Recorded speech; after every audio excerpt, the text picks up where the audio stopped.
Bom dia a todos, novamente, né?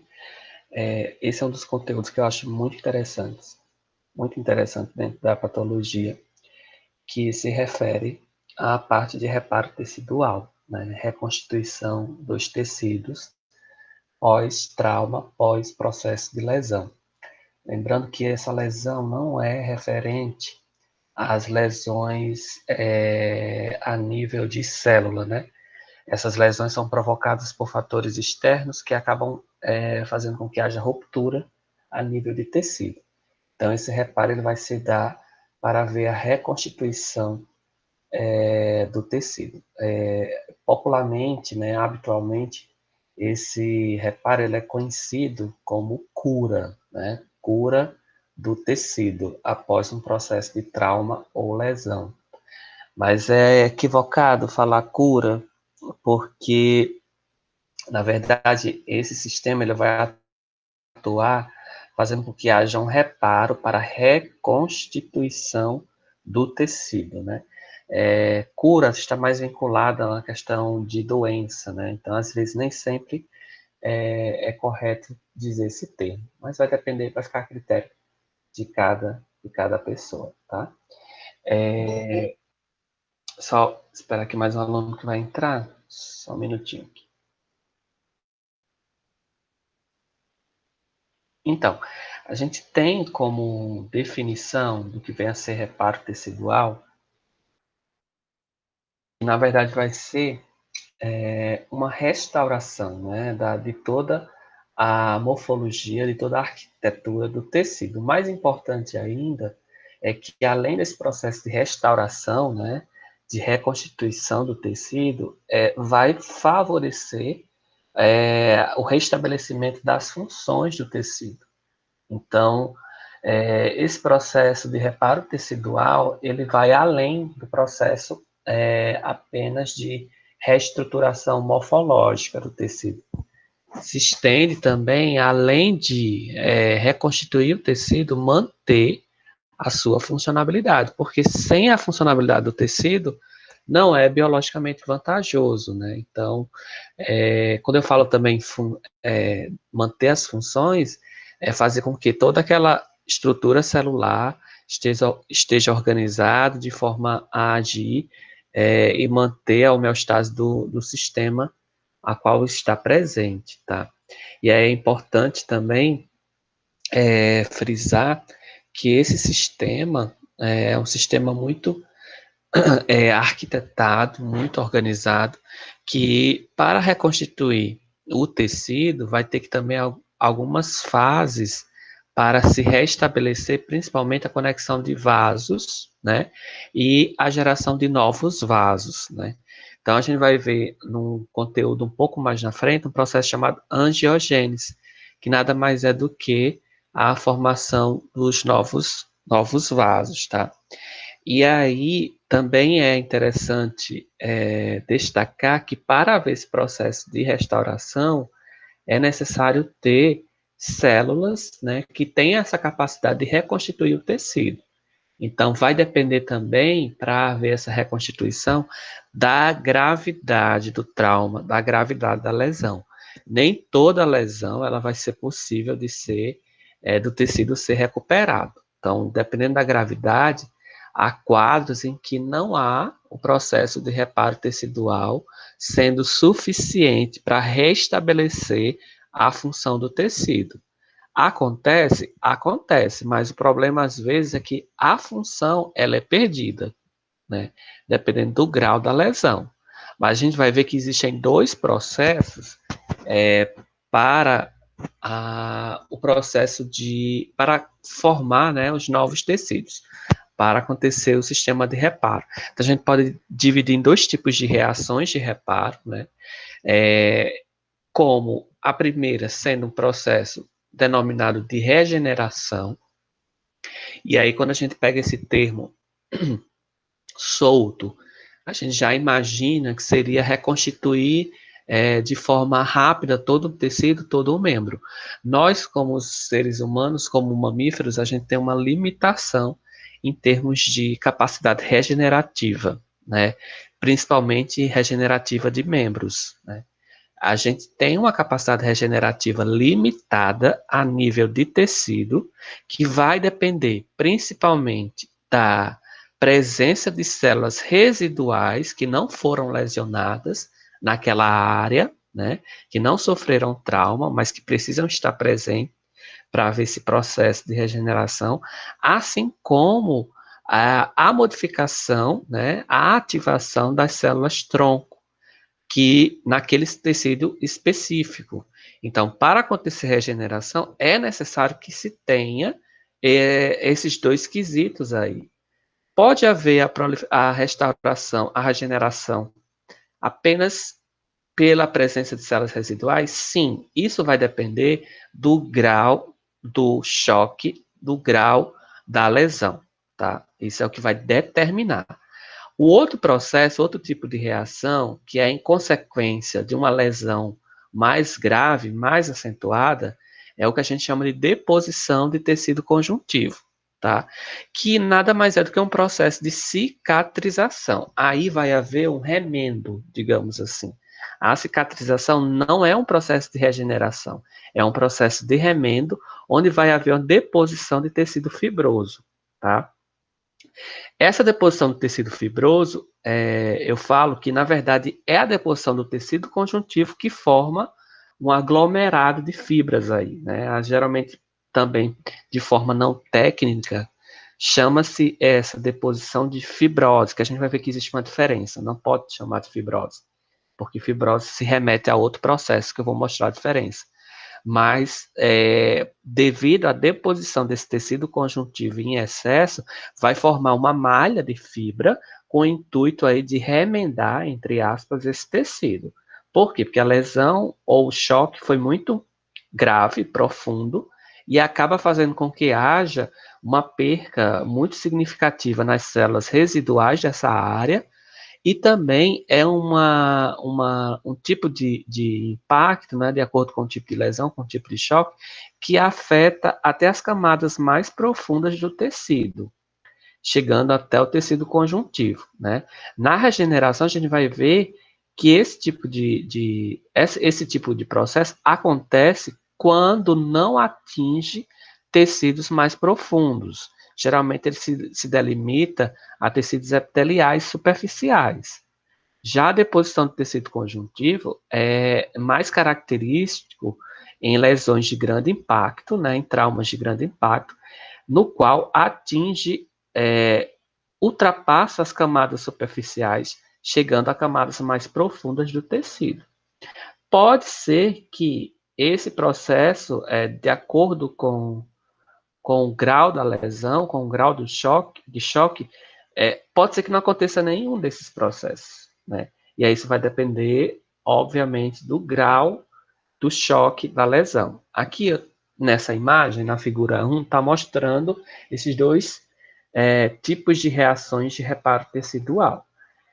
Do lado esquerdo de vocês estão vendo o processo de regeneração e do lado direito o processo de deposição de tecido conjuntivo, que nada mais é a formação da cicatriz. Então, pegando aí a primeira imagem acima, né, esse tecido normal, não lesionado, então o que é que vai direcionar o tipo de regeneração? É o tipo de lesão. Quando é um grau de lesão leve ou superficial, que vai atingir as camadas superficiais, não chegando ao tecido conjuntivo da pele, né? A gente está vendo aí que o processo de regeneração vai ser ativado. Então, o reparo vai se dar pelo processo de regeneração. Observem que nessa imagem, né, a gente está vendo que ainda ficaram células residuais, né? Essas células residuais, elas são super importantes para começar a restabelecer o processo de regeneração do tecido. Então, sem essas células residuais, não vai ser possível haver esse processo de regeneração. Aí vocês poderiam dizer, e as células tronco, onde é que estão aí? As células tronco estão nessa região mais basal, e à medida do grau da lesão, elas vão ser ativadas, né, para poder serem encaminhadas para essa área aí, né? Geralmente quem faz esse processo de recrutamento de sinalização aí são os macrófagos, e além de outras células do sistema sanguíneo, né? Ativam esse processo de recrutamento das células tronco. Essas células troncos vão se diferenciar especificamente nessas células desse tecido. Então, se eu me refiro a uma célula lesionada, desculpa, a uma área lesionada no fígado, então as células tronco ali vão se diferenciar em hepatócitos, que são as células específicas daquele órgão. Se for na pele, vão se diferenciar em células epiteliais, né? E assim, sempre se referindo ao tipo específico de célula presente no tecido. No outro caso, quando o grau de lesão é severo, né, aí a gente vai ter, a princípio, uma deposição, né, do tecido conjuntivo, com o intuito de formar a cicatriz, de formar esse remendo do tecido. Vejam que as características do tecido são totalmente diferentes. No processo de regeneração, a gente tem a reconstituição do tecido como um todo. Na formação da cicatriz, não, a gente tem uma diferenciação aí do tecido, que é o que caracteriza a cicatriz. Então, quando a gente observa uma cicatriz, a gente percebe que a configuração dela é totalmente diferente do tecido, geralmente ela fica mais espessa, ela fica mais elevada, isso vai depender do grau. E outra coisa interessante, que permanece basicamente na vida do indivíduo como um todo, né? Um permanente. Então, não há uma capacidade daquela cicatriz ser revertida no tecido normal. Não. Por quê? Porque aí houve uma deposição de tecido conjuntivo. Se a gente for analisar, na superfície existe um tipo de tecido, que seria o tecido epitelial. E esse tecido conjuntivo está num local aí que não é o local correto dele. Então, são dois tecidos diferentes, tecido epitelial e tecido conjuntivo. O que é que esses dois processos têm em comum? É que eles são desenvolvidos, eles são desencadeados para manter a funcionalidade do tecido, para não haver a perda da funcionalidade do tecido. Então, indivíduos com cicatriz, a funcionalidade do tecido é mantida, apesar de que morfologicamente aquela área está diferente do habitual do tecido, da morfologia habitual do tecido. Então, a gente vai ver esses dois processos, como eles acontecem a nível biológico, né? Como acontece essa maquinaria para desencadear esse processo de reparo, tá? E aí a questão da cura, né? Porque existe essa diferença no termo. Novamente, a gente está analisando aí que eu não posso me referir a um processo de cura, porque se eu for levar em consideração esse tecido que foi lesionado de forma leve, né, não tem uma expressiva ruptura do tecido, não posso dizer que esse tecido foi curado, porque não existe nada patológico até então, né? Da mesma forma que a cicatriz. Então, não existe nada patológico até então. Tá? Que quando eu me refiro à cura, é mais vinculado ao sentido patológico, né? Ao contexto patológico, tá? Então, são esses dois processos, essas duas reações que a gente vai trabalhar, tá? Nos processos de regeneração, né? Como é que a gente pode definir? Todo tecido ele vai ser restituído, né? Principalmente seus componentes como um todo, né? Ficando no estado considerado padrão, no estado considerado normal, né? O que é que vai fazer com que isso aconteça?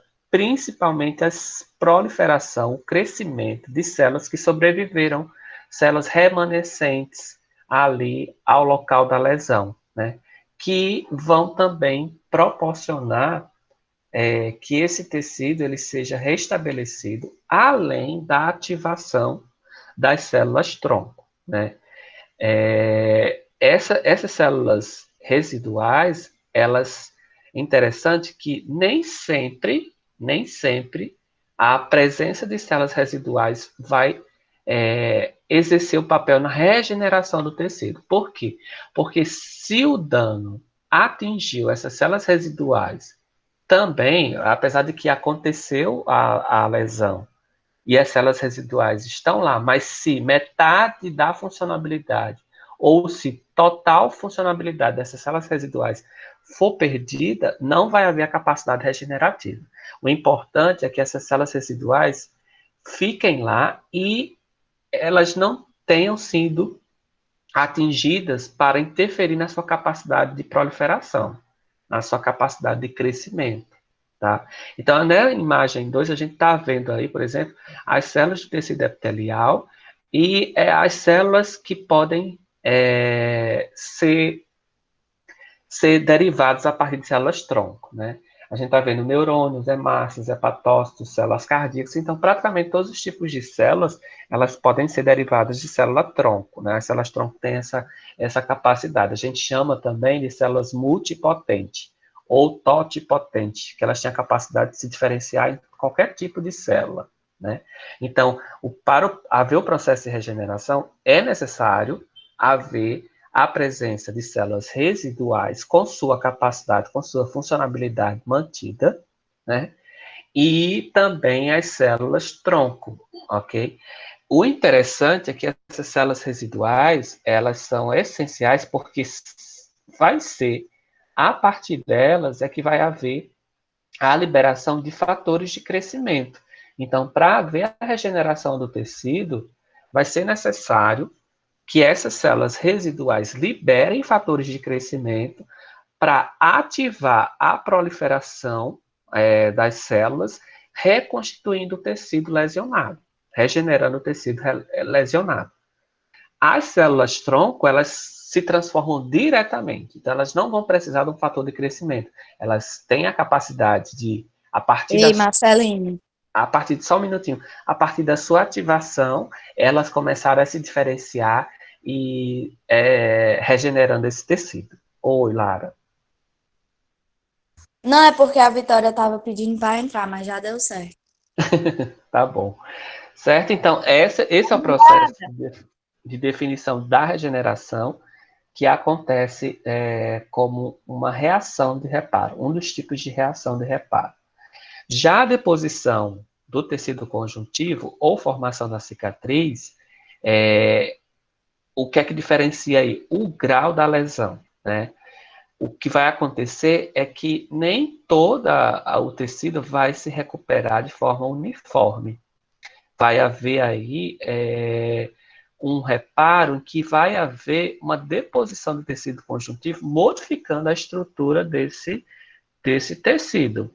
Então, se a gente acompanhar nessa imagem, a gente está vendo da esquerda para a direita nesse processo de deposição do tecido conjuntivo. Na figura inicial, a gente está vendo o grau da lesão. Aconteceu a lesão e a gente observa a profundidade dessa lesão. Ela chegou até o que a gente chama de camada basal, né? Então, relembrando aí na histologia, né, a gente sabe que existe uma camada basal, que após essa camada basal já vai ter contato com os vasos, né? Principalmente com vasos mais calibrosos, né? E aí acima a gente vai ter as camadas estratificadas, né? Então, no caso do epitélio, a gente está vendo que ele fica conectado, né, diretamente com essa camada basal e existe uma interseção, né, uma área de diferenciação entre o epitélio e a camada basal. Com o grau de lesão do choque, né, a gente está vendo que atingiu até a camada basal. Na segunda imagem, o que é que está mostrando aí? Isso em amarelo nada mais é do que o que a gente chama de batalha do sistema imunológico com o que está possivelmente algum micro-organismo. E também a gente começa a ver também uma deposição de colágeno, de fibras como um todo. Essa deposição, a gente vai ter uma aula também específica, que é a formação do trombo, né? E aí, a gente está vendo aí que essa segunda imagem mostra duas situações em conjunto. A ativação do sistema imunológico, gerando um processo de inflamação, de combate dessa área, e o início também da deposição do, da, do tampão. Na verdade, não é nem do que eu falei anteriormente, não é nem de trombo, mas a formação do tampão, perdão, certo? Então, está havendo a formação do tampão a partir da deposição dos fatores de coagulação para fazer com que cesse a perca de sangue, né? Estanque o sangue. E aí é uma mistura, né? Então, geralmente a gente tem a deposição do tampão, certo?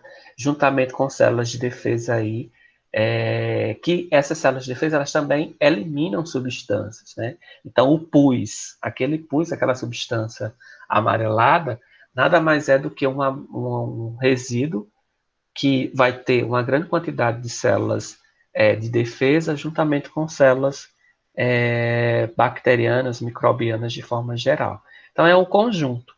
Então, depois dessa ação, a gente vai ter a intensificação desse tampão, né, que nada mais é que uma solidificação desse tampão, fazendo com que haja uma deposição muito grande de fibrina, né, no intuito de reconstituir, né, regenerar essa área lesionada. Agora, como a área lesionada foi profunda, grave, essas fibrinas elas começam, além da fibrina como um todo, o próprio tecido conjuntivo ele vai atuar se depositando de uma forma mais excessiva, né? Qual o intuito? De haver aí o restabelecimento da função desse tecido, além da sua morfologia. No final do processo, a gente percebe nitidamente a diferença, né, a nível de célula. Vai ter, na área que foi lesionada, uma compactação diferente das outras áreas do tecido, vai ter uma elevação, porque pela deposição do tecido conjuntivo e pela deposição de um grau excessivo de fibrina, não fica uniforme, né? Vai ficar aí em relevo, tá? E isso aí é o que caracteriza a cicatriz, que é totalmente diferente do processo de regeneração, tá? Então, a gente está vendo esses dois conceitos do processo de reparo. E aí, eu friso aí a deposição de tecido que é diferente do processo de fibrose. Então, a gente não pode caracterizar essa etapa aqui como fibrose. A gente tem que dizer que é uma deposição de tecido, certo? Em específico de tecido conjuntivo. A, a fibrina, muita fibrina aí. Então, esse nome às vezes ficou confundido, né? As pessoas chamam fibrose, porque tem muita fibrina. Mas a fibrose é outro processo aí de deposição de colágeno, tá? Que vai acontecer em determinados órgãos, por exemplo, nos pulmões, nos rins, nos fígados. E essa deposição de colágeno é decorrente de um processo inflamatório, geralmente inflamação crônica, tá? Ou também após o processo de necrose, tá? Então, geralmente necrose derivada do processo isquêmico. A gente está vendo aí dois exemplos, né? Nos pulmões, na figura A, tá? E no coração. Então, a gente está vendo que essa área aí onde as setas estão em destaque está mostrando a deposição da fibrina, né, formando a deposição do colágeno, que a gente chama aí de fibrose, tá? Qual a diferença? Aqui a gente vai ter uma deposição de tecido conjuntivo e fibrina, tá? Aqui a gente tem uma deposição de colágeno, tá? Que são bioquimicamente diferentes, falando, tá? Na figura A, a gente está vendo que esse pulmão está basicamente já partindo aí, muito, muito, muito parecido, já com o início de um processo de necrose, tá? No miocárdio, a gente já está vendo a fibrose que pode ser resultante aí após o processo de necrose, derivado aí pela falta de fluxo sanguíneo, né? Ó, Outra definição Ei, que a gente tem. Marcelino. Oi. É, aí, o que é que acontece no processo de cicatrização e regeneração na diabetes? Por que que demora em quem Isso, a tem gente vai diabetes? ver em específico que nas pessoas que têm diabetes, elas vão ter uma menor quantidade de fatores de coagulação. E aí vai diminuir esse processo de regeneração ou cicatrização. Então, isso basicamente demora muito.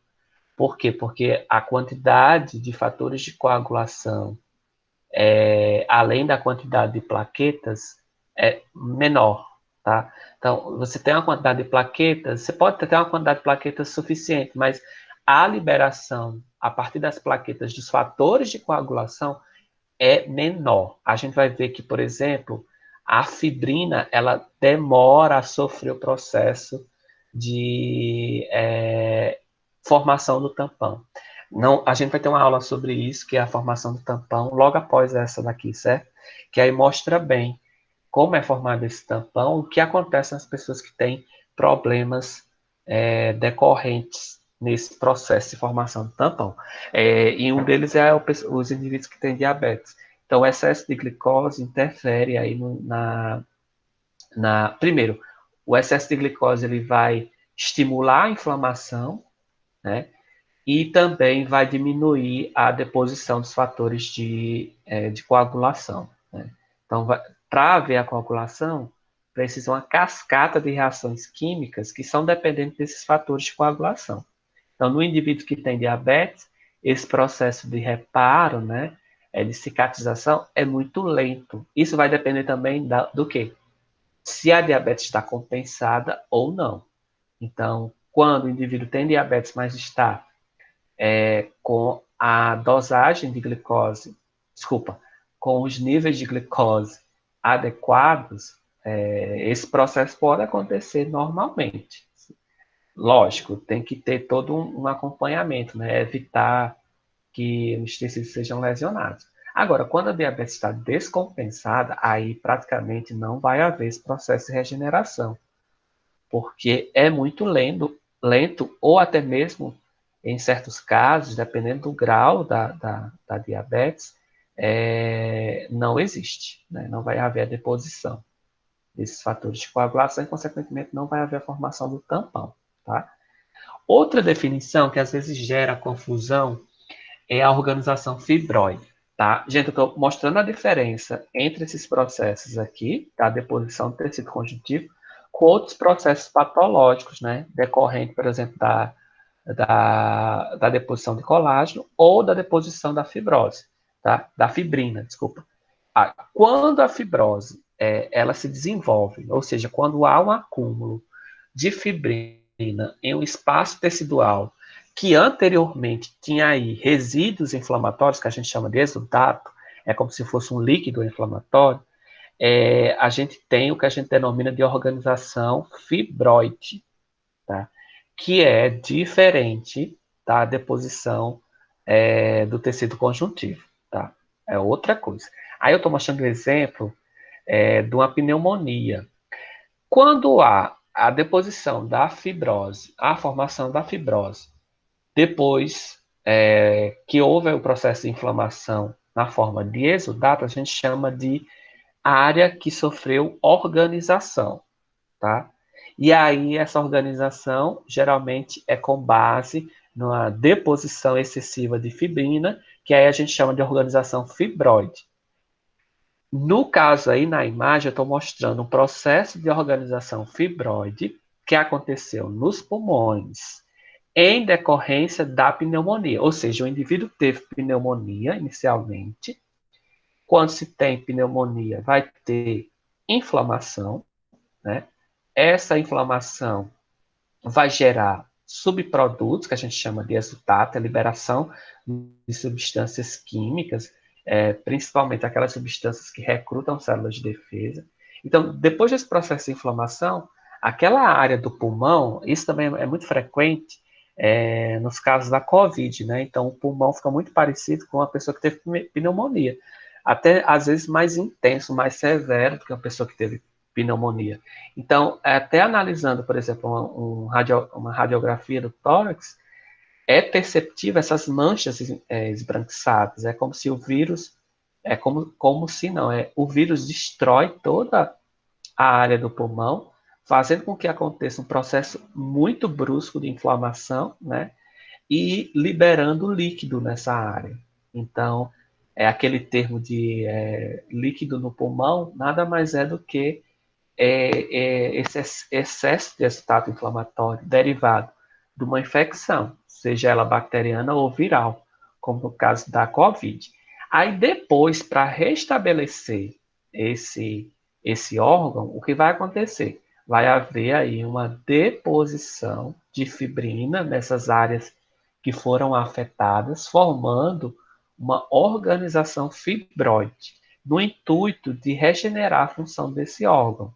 Então, as pessoas que têm agora COVID, pessoas que têm um quadro grave, vai haver a formação dessa organização fibroide no decorrer do processo de cura, né? E aí, ao longo do tempo, esse indivíduo ainda vai ter umas certas que a gente pode dizer cicatrizes pulmonares.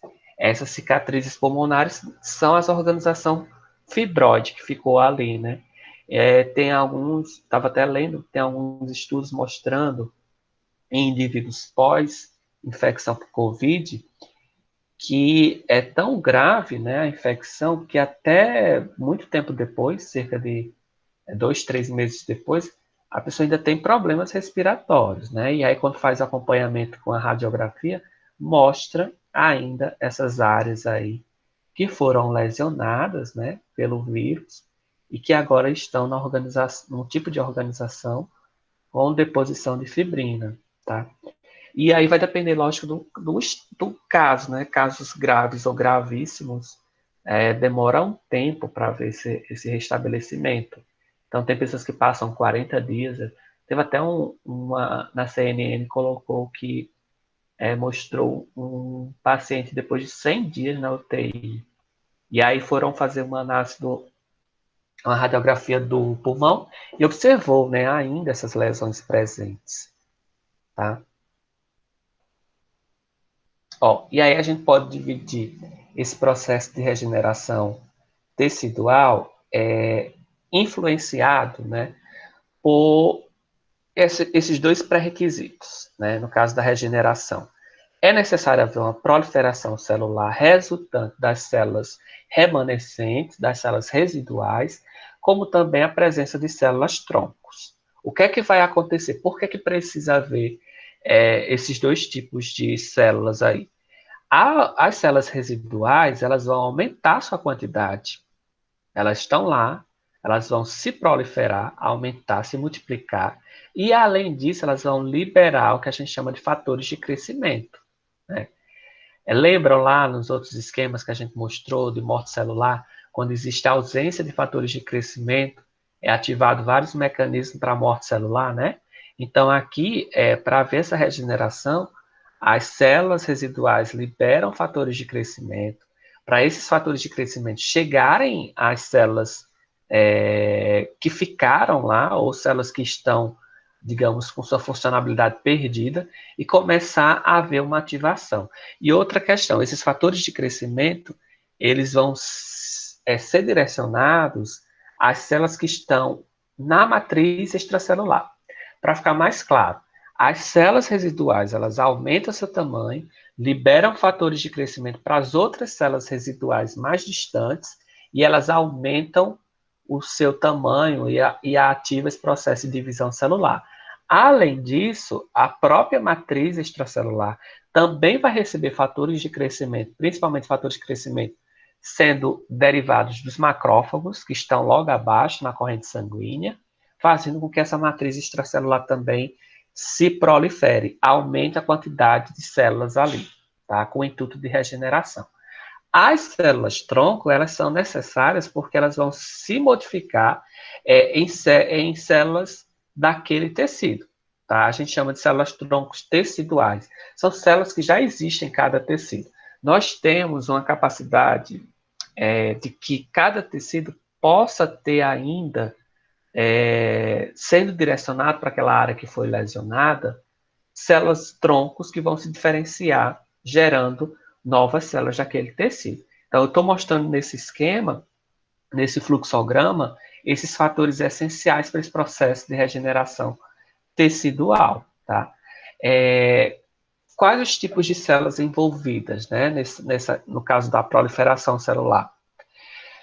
O tecido que foi lesionado, né, as células residuais que ficam aí no tecido após a lesão, células endoteliais, porque dependendo do grau, essa lesão vai atingir os vasos também, e células multipotentes não, com capacidade de autodivisão celular, chamada fibroblastos, né, que vão serem também os precursores aí para haver esse processo de regeneração.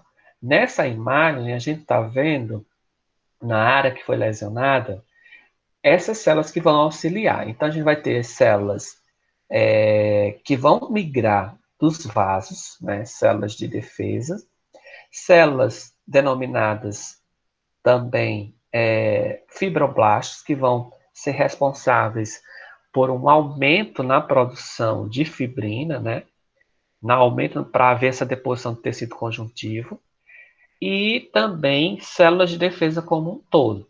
Então, os macrófagos, eles saem ainda da corrente sanguínea com o intuito de liberar fatores de crescimento para a matriz, né? A matriz extracelular. Então, essa matriz, a partir da chegada desses fatores de crescimento, começa a haver uma proliferação também, auxiliando nesse reparo. Então, para haver essa proliferação celular, existem 3 tipos de células envolvidas, né? As remanescentes, que vão sofrer proliferação e eliminar fatores de crescimento, células que estavam presentes nos vasos, que a gente chama de células endoteliais, e os fibroblastos, que estão naturalmente presentes no tecido, né? Principalmente no tecido epitelial, ok? São esses 3 tipos de células aí. Lógico que essa capacidade de regeneração, né, ela vai depender das características dos tecidos. Vão existir tecidos que não têm a capacidade de regeneração e vão ter tecidos que vão ser altamente regenerativos, vão ter uma alta capacidade de regeneração. E a gente tem aquele meio termo, que são tecidos que têm pouca capacidade regenerativa, mas têm. Tá? Então a gente vai ter, relembrando, tecidos que sofrem uma alta capacidade regenerativa, que são denominados tecidos lábeis ou instáveis, tecidos que sofrem pouca capacidade regenerativa e tecidos que não sofrem capacidade regenerativa. Começando por aqueles que sofrem, né, que têm uma alta capacidade, eles são característicos por ter um processo de maturação muito rápida. E as células, por suas características naturais, elas já têm esse papel de se multiplicar de forma rápida. A gente tem alguns exemplos, por exemplo, as células das mucosas, né? Mucosa anal, mucosa oral, elas são células que têm uma alta capacidade regenerativa, né? E, consequentemente, são tecidos que se regeneram rapidamente, porque estão sempre sofrendo processo de perca, né? Perca celular. Também as células do intestino, além das células da formação, responsáveis pela formação das células sanguíneas, que a gente chama células da medula óssea, ou células hematopoéticas, né? E a maioria desses epitélios de superfície. A nossa pele também é um tecido lábil, né? Capaz de haver essa regeneração de forma muito rápida. Aí está mostrando que as células hematopoéticas, elas são capazes aí de forma, na verdade elas são precursoras das células tronco, né? E aí as células troncos especificamente hematopoéticas são aquelas que vão originar as células sanguíneas, tá? Como eritrócitos, leucócitos, plaquetas, tá? E na imagem B a gente está vendo uma micrografia do epitélio estratificado da pele. E naturalmente esse tecido já tem uma alta capacidade regenerativa. Aqueles tecidos meio termo, né, que tem uma capacidade limitada para se regenerar, a gente denomina de tecidos estáveis. tá? A atividade proliferativa de crescimento dessas células é mínima, mas tem, tá? Qual o exemplo? Todas as células parênquimais, né, e células endoteliais, geralmente as células do endotélio dos vasos sanguíneos, né, os fibroblastos e as células musculares lisas, tá? As células musculares lisas, elas têm essa capacidade de regeneração, mas muito limitada, muito limitada. Então, por isso que às vezes a gente vê quadros em que alguns órgãos não sofrem processo de regeneração em decorrência da lesão, porque vão ter tecidos considerados estáveis, ou o que acontece? Essa regeneração é muito lenta, por esse tecido já ter essa característica de regeneração de forma lenta. E aqueles tecidos que não vão sofrer de forma nenhuma processo de regeneração. Geralmente são tecidos que já nascem no indivíduo com o número certo de células, que é no caso o sistema nervoso, que são os neurônios, que não sofrem essa capacidade regenerativa, não tem, esse tecido não vai ter. É por isso que o Alzheimer, né? E o Parkinson também, principalmente o Alzheimer, o indivíduo entra no quadro grave e é progressivo porque o sistema nervoso não tem essa capacidade, é um tecido permanente, não vai ter essa capacidade de regeneração. E o coração, né? As células do músculo cardíaco também não tem essa capacidade de regenerar. Então, lesão no coração é algo sério, né? Que é até mesmo algo que pode levar à morte, porque não tem a capacidade de regeneração. São considerados tecidos permanentes. E aí, só discutindo um pouco sobre os fatores de crescimento, né? A gente vai ter essas substâncias que, na grande maioria, são proteínas, né? Vão ser liberadas pelas células lá para ativar o processo de divisão celular nessas células vizinhas, né? Alguns são específicos, só agem em determinadas células, mas também alguns agem em vários tipos de células, que são chamados não seletivos. Tá? São produzidos por células próximas ao local do dano. E quais as fontes? Né? Eu falei que macrófago é uma das células que libera a maior quantidade de fatores de crescimento, e eles vão estar ali na corrente sanguínea. Células epiteliais, né, pela a capacidade natural de uma alta capacidade regenerativa, elas também liberam uma grande quantidade de fatores de crescimento, então eu posso dizer que ela tem essa capacidade, essa alta capacidade regenerativa, porque é uma célula que geneticamente já tem uma predisposição a liberar uma grande quantidade de fatores de crescimento. E células dos estromas, tá? Esse mecanismo de ação, de forma bem resumida, a gente vai detalhar em alguns órgãos como isso acontece, mas de forma geral e resumida, tem 3 etapas. Esses fatores de crescimento vão se ligar à matriz extracelular, vão ativar uma via de sinalização e vão produzir proteínas. Então, assim, resumidamente, esse mecanismo de ação decorrente de fatores de crescimento fazendo com que aquelas células cresçam. Então, para haver crescimento celular, é necessário ter a biomolécula mais importante, uma das biomoléculas mais importantes, que é a proteína, que são as proteínas. Então, se a gente for analisar em termos de quantificação, a membrana celular ela tem mais ou menos 55% sendo formada de proteínas. Então, para haver esse crescimento celular, essa multiplicação celular, tem que haver uma via de ativação, principalmente da síntese proteica, né, de síntese proteica como um todo. Aqui eu estou mostrando no esquema como acontece essa liberação de fatores de crescimento. Ó, a gente está vendo uma lesão na pele, tá? E aí a gente tem algumas células, né? Na verdade, essas células são que vão formar os coágulos, né? O tampão, a gente chama de trombócitos. Essas células, a partir delas, elas vão ativar células de defesa, macrófilos, neutrófilos e linfócitos, e essas células de defesa vão liberar fatores de crescimento em diferentes locais. Macrófago libera fator de crescimento para estimular o que a gente chama de angiogênese, que é a formação de novos vasos na área lesionada. Neutrófilos, né, eles liberam diretamente ou a partir de macrófagos, também pode acontecer, fatores de crescimento que vão intensificar a proliferação do epitélio, tá? E linfócito estimula fibroblastos que vão fazer com que haja deposição de colágeno, né, a formação de colágeno. Então, a gente vê vários esquemas, vários mecanismos decorrentes da atuação de vários tipos de células. Em principal, em foco aí, as células de defesas. Mas essas células de defesas, elas precisam ser ativadas a partir da deposição da fibrina, a partir da ativação das plaquetas. Então, o que a gente chama de trombócitos nada mais são do que as plaquetas, tá? Então, essas plaquetas vão liberar substâncias que vão fazer com que haja a formação do tampão. Ao mesmo tempo, recruta células de defesa que vão liberar fatores de crescimento para que aconteça essa regeneração de forma mais rápida, a partir da proliferação celular.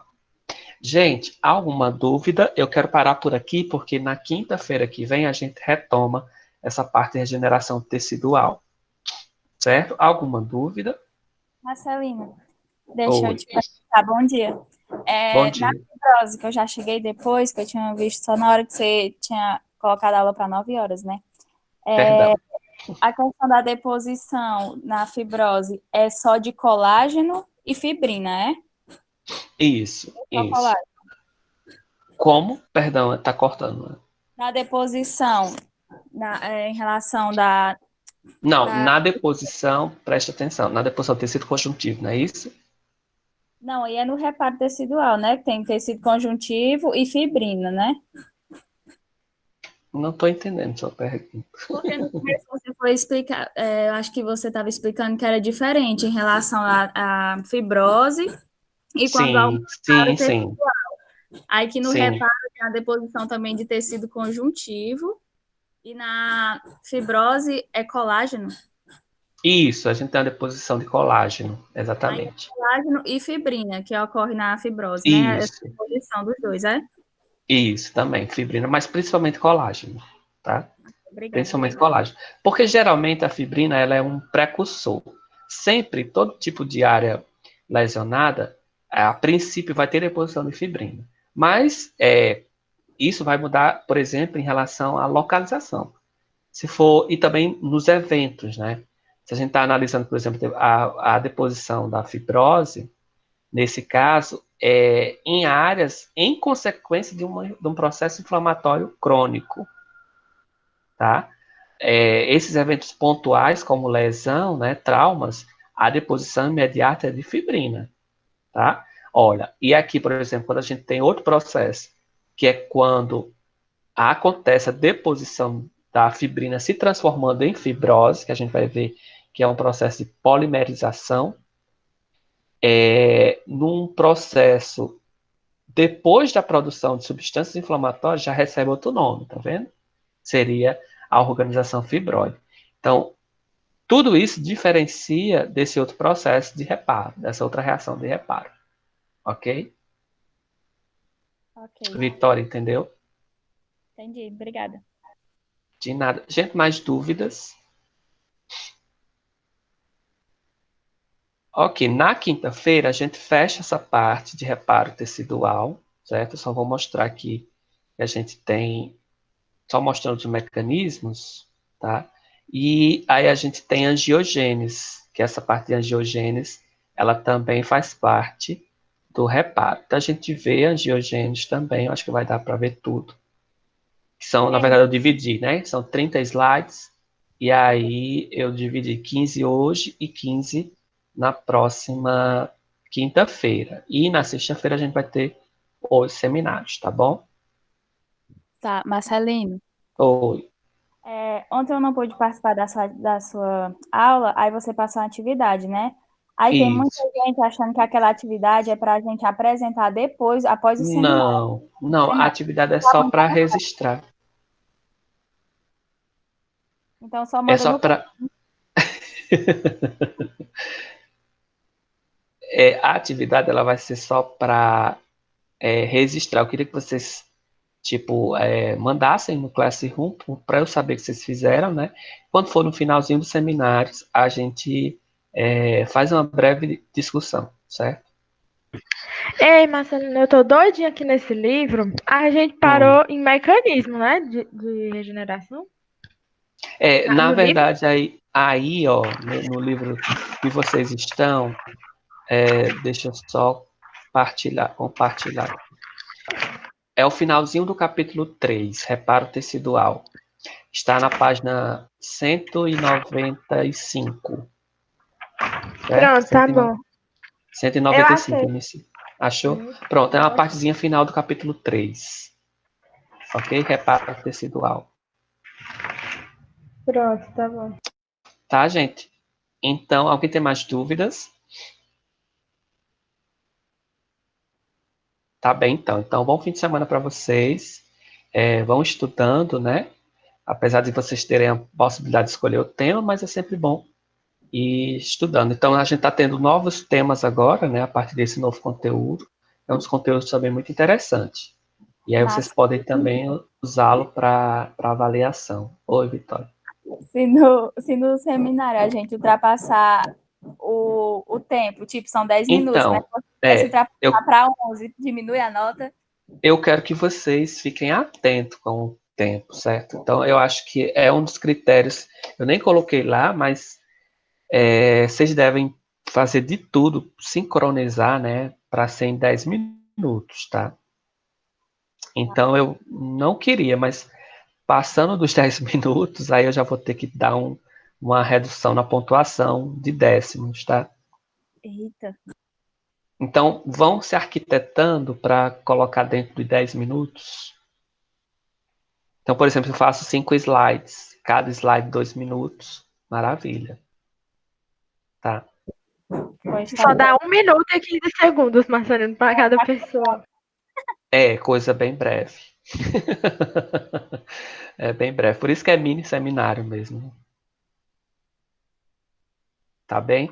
Então, bom fim de semana para vocês, tá?